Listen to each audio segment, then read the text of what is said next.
સોમનાથની ધરા પર પરપ્રાંતિયોમાં ઉછળ્યો ગુજરાતી ગરબાનો રંગ। સોમનાથમાં સ્વાભિમાન પર્વમાં ભક્તિ સાથે સંસ્કૃતિનો સંગમ।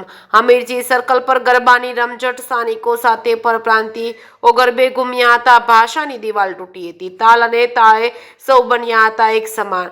ઉત્તર ભારતથી દક્ષિણ સુધીના યાત્રિકો ગુજરાતી ગરબામાં જ ઘૂમ્યા હતા। પહેલીવાર ગરબા રમવાનો અનુભવ લઈ આનંદ અને વ્યક્ત કરતા પરપ્રાંતિ પ્રવાસીઓ ભાષા નહીં ભક્તિ સમજાય છે। પરપ્રાંતીય યાત્રિકોની પ્રતિક્રિયા। સોમનાથમાં સંસ્કૃતિ અને શ્રદ્ધાનું જીવન દ્રશ્ય સર્જાયું છે। વડાપ્રધાન નરેન્દ્ર મોદીની ઉપસ્થિતિ બાદ પર્વમાં વધ્યું છે શ્રદ્ધાળુઓનો ઘસારો।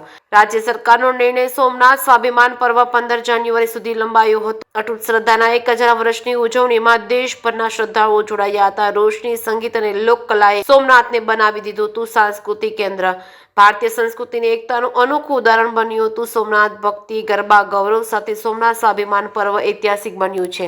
જેકે સિંહ ગુજરાતી સાથે મહેશ વાજા, સોમનાથ। હું વિભા મોદી, અમે મહેસાણાથી આવ્યા છીએ, ફેમિલી સાથે અમે આવ્યા છીએ। અહીંયા હમણાં નરેન્દ્ર મોદી સાહેબ આપણે આવીને ગયા। સોમનાથ મંદિરમાં ભવ્ય ડેકોરેશન કર્યું છે। સાઉન્ડ સિસ્ટમ ચાલે છે સિટી સેન્ટરમાં, મસ્ત સાઉન્ડ સિસ્ટમ છે। અમે બધા બહુ મજાના ગરબા કર્યા, બહુ મજા આવી ગઈ। સારું વાતાવરણ ચાલી રહ્યું છે અત્યારે, બધા જ ટુરિસ્ટ બહુ એન્જોય કરી રહ્યા છે। દર્શનનો અનુભવ, દર્શન કરવાની ખૂબ જ મજા આવી। બધી પબ્લિક લાઈનમાં વ્યવસ્થિત જઈ રહી હતી, બધાના મસ્ત દર્શન થાય છે, સારું વાતાવરણ છે।